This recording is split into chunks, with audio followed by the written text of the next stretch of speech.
విడుమొరటోడు అని వాళ్ళు వీళ్ళు ఎన్నెన్ని అన్న పసి పిల్లవాడు నవ్వాడు.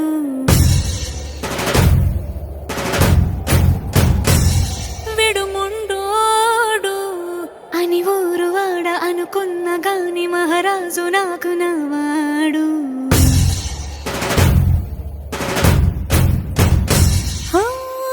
మాట పెడుసైనా మనసులో వెన్న రాయిలా ఉన్నవాడిలోన దేవుడెవరికి తెలుసును నాకన్నా.